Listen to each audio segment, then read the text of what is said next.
What if the story of fallen angels doesn't actually start with their fall? What if the real drama, the seeds of their rebellion, were sown way before that, in things they did and knew that have been deliberately kept from us? Forget what you think you know. The true and frankly astonishing history of these celestial beings, their secret lives before they were cast out. It's way more shocking than the fall itself. For ages, the story we've heard is pretty simple. Angels, once bright and favored, rebelled against God and got thrown out of heaven. We usually picture one big dramatic event, but that's just the explosive finale to a much longer, much darker story. What if the very jobs they had, the cosmic duties they performed, and the deep, maybe even dangerous wisdom they possessed, were the actual triggers for their downfall? You see, ancient texts, some you might have heard of, others kinda hidden away, paint a startling picture of what angels were like before any open defiance. These weren't just heavenly decorations idling about. They were key players in how the cosmos worked, beings of immense power and incredible knowledge. And some of the most detailed, and honestly, most unsettling accounts of what they were up to before they fell don't always come from the familiar pages of standard scriptures. They come from texts like the Book of Enoch. Now, Enoch isn't in most Bibles, but it hugely influenced early Judeo-Christian beliefs. It's in writings like these, and in some surprising ways of looking at more well-known stories, that we start to uncover what no one tells you about what they did before everything went wrong. So, what were these mighty beings really doing? What celestial jobs did they have? And what forbidden lines did they cross while they were still counted among the good guys? The answers suggest their fall wasn't just a sudden bad idea. It was the climax of a hidden life, a secret history of actions that put them on a direct collision course with divine authority. We're about to step into that shadowy period, to explore the knowledge they had and the things they did that just inevitably led to their dramatic and infamous rebellion. Now, some of the most detailed and frankly pretty shocking stories about what angels did before the fall focus on a specific group known as the Watchers. According to the Book of Enoch, these weren't your average angels. 200 of them were sent out with a specific mission, to observe humanity. They were, essentially, celestial guardians, meant to oversee the newly developing human race. But their watch duty took a dark and disastrous turn.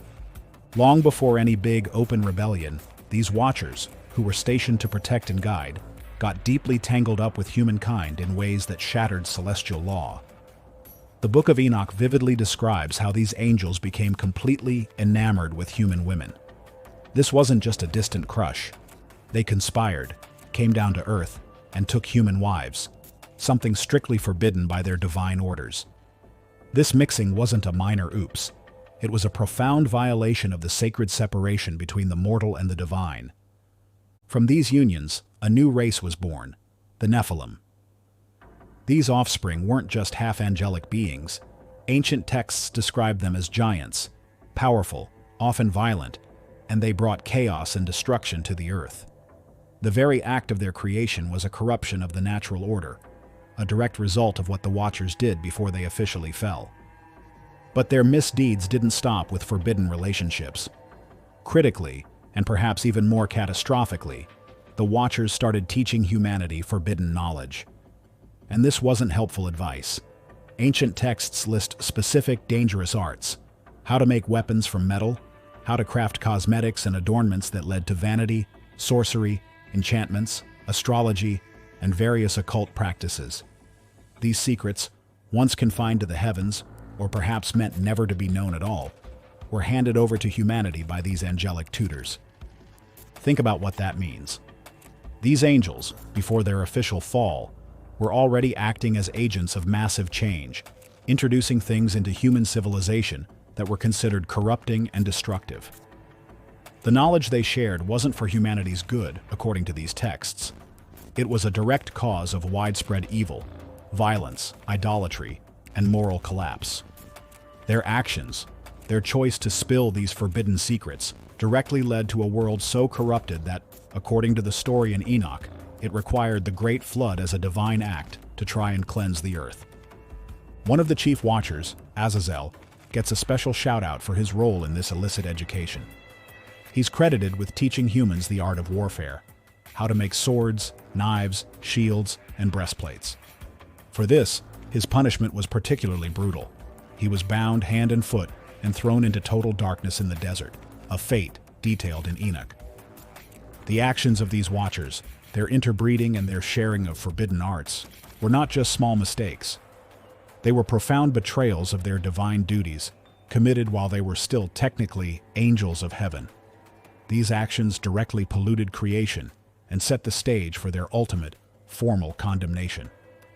This was a rebellion in slow motion, a pattern of wrongdoing that defined their existence before they were universally labeled as fallen.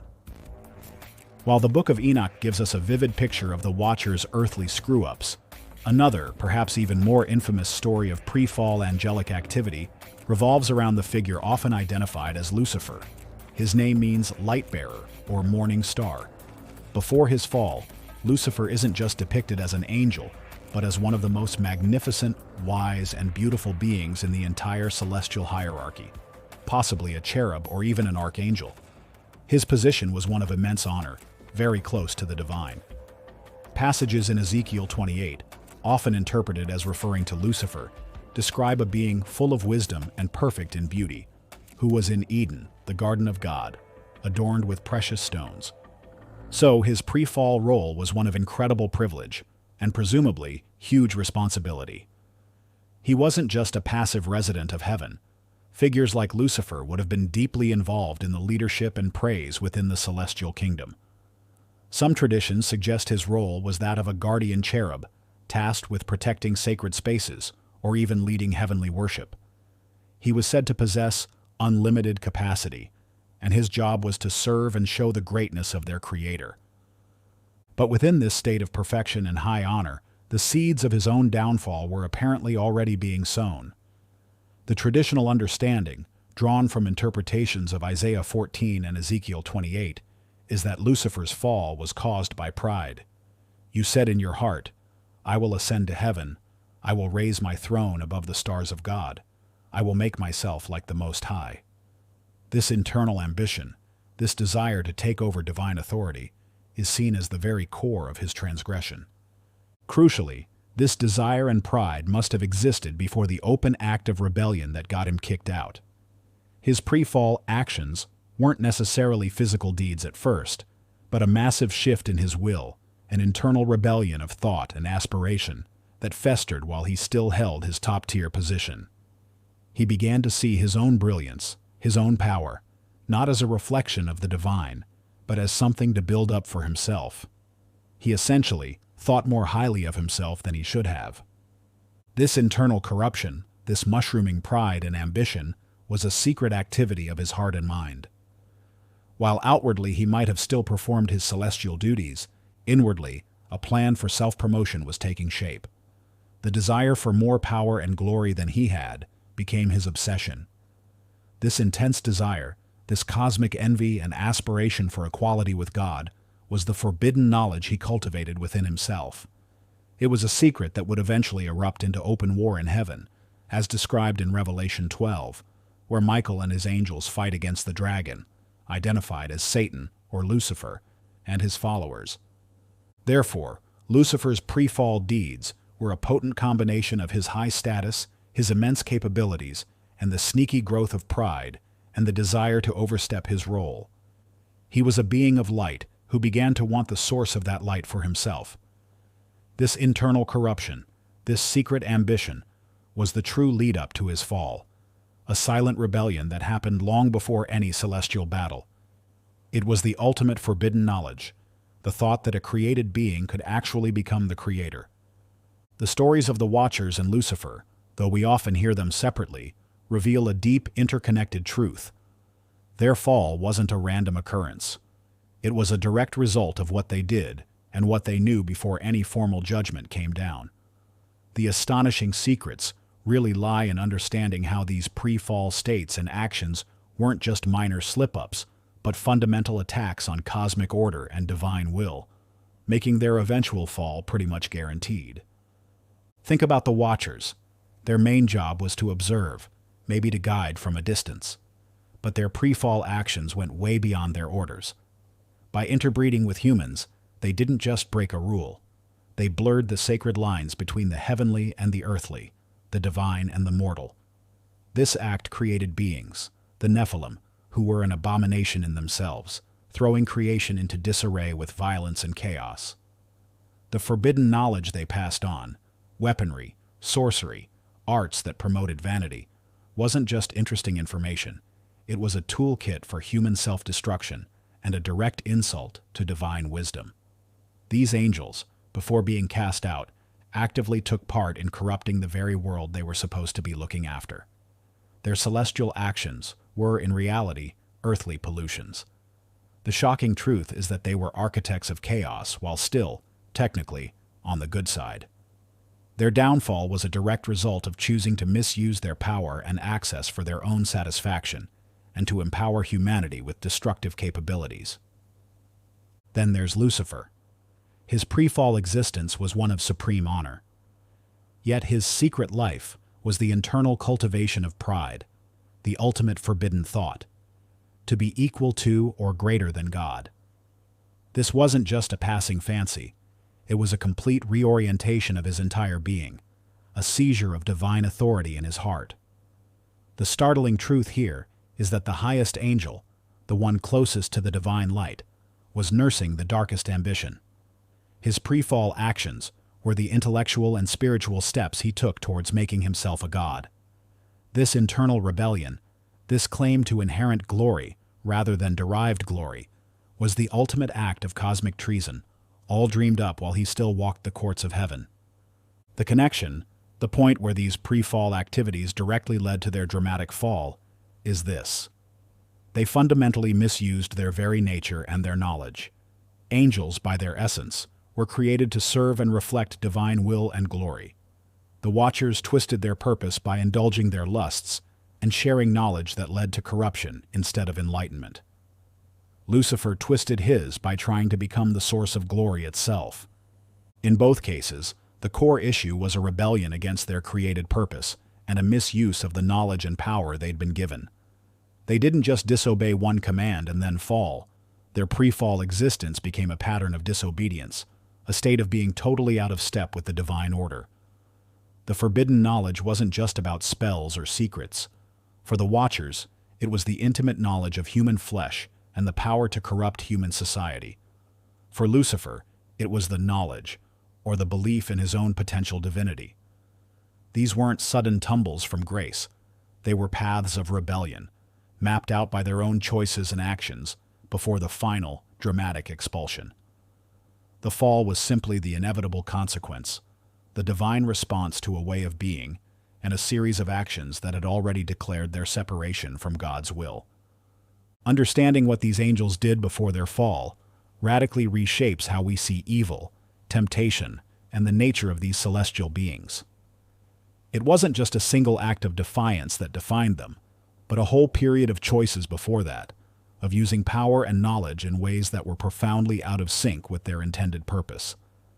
This hidden history has some pretty heavy implications that still resonate today. First, it suggests that the capacity for rebellion, for misusing great gifts, isn't something that just appears out of thin air. For the Watchers, it was a gradual slide, fueled by desire and the intoxicating power of forbidden influence over humanity. For Lucifer, it was the insidious growth of pride within a being of immense light. This challenges the simple idea of a purely good being suddenly turning evil. Instead, it points to a process, a series of pre-fall actions and internal shifts that paved the way for open revolt. Second, the concept of forbidden knowledge becomes much more nuanced. It's not just about knowing ancient secrets, but about the application and source of that knowledge.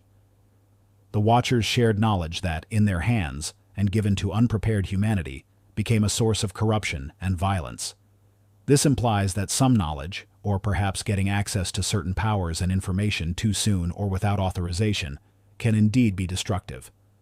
It brings up timeless questions about the responsible pursuit of knowledge and the potential dangers of overstepping natural or divine boundaries. What's more, these pre-fall actions offer a different origin story for certain kinds of evil and suffering. The chaos caused by the Nephilim, the violence stemming from the weapons introduced by Azazel, and the moral decay encouraged by the Watcher's teachings all happened before the commonly understood fall of man in Eden, or at least ran alongside it in some interpretations. The Book of Enoch even suggests that demons are the disembodied spirits of the Nephilim, forever tied to the earth because of these pre-fall angelic sins. This paints a picture of a world already deeply scarred by celestial meddling before humanity's own pivotal test. This understanding also adds depth to the nature of temptation. If Lucifer, a being of such wisdom and closeness to the divine, could cultivate such profound pride and ambition before his open fall, it really underlines the subtle and dangerous nature of such internal corruptions. It suggests that the biggest battles might indeed be fought within ourselves, long before they show up externally. When it comes down to it, recognizing the significance of these pre-fall lives and actions means admitting that the story of fallen angels is a complex web of duty, twisted, wisdom misused, and boundaries catastrophically crossed. It tells us that the potential for a fall can exist even in the most highly praised beings, if purpose is abandoned and knowledge is used without respect for the established order. The echoes of their forbidden choices, made while they still walked in celestial light, serve as a profound and enduring warning. The common story of fallen angels usually kicks off at the end, with their dramatic expulsion from heaven. But as we've journeyed through ancient texts and some pretty startling interpretations, it's crystal clear that the true beginning of their downfall lies in what they did before the fall. From the Watchers, whose involvement with humanity and sharing of forbidden arts corrupted the early world, to Lucifer, whose dazzling brilliance hid a growing pride and cosmic ambition, their pre-fall actions weren't just warm-up acts. They were the very engines of their rebellion. They had immense power, possessed deep knowledge, and held positions of celestial importance. Yet it was their choices during that time, to cross sacred boundaries, to share corrupting secrets, to desire glory that wasn't theirs, that set them on an irreversible path to becoming fallen. The forbidden knowledge wasn't just a list of secrets. It was the very understanding and choices that led them to betray their divine purpose. What no one tells you is that their fall was earned, step by step, in the ages before their final dramatic casting out. What do you think about these hidden histories? Does this change your understanding of these mysterious beings? Let us know your thoughts in the comments below. If you found this journey into the secret lives of angels intriguing, please give this video a like and subscribe for more explorations into the mysteries that lie hidden within ancient lore and sacred texts. Let's keep uncovering the truths that have been veiled for millennia.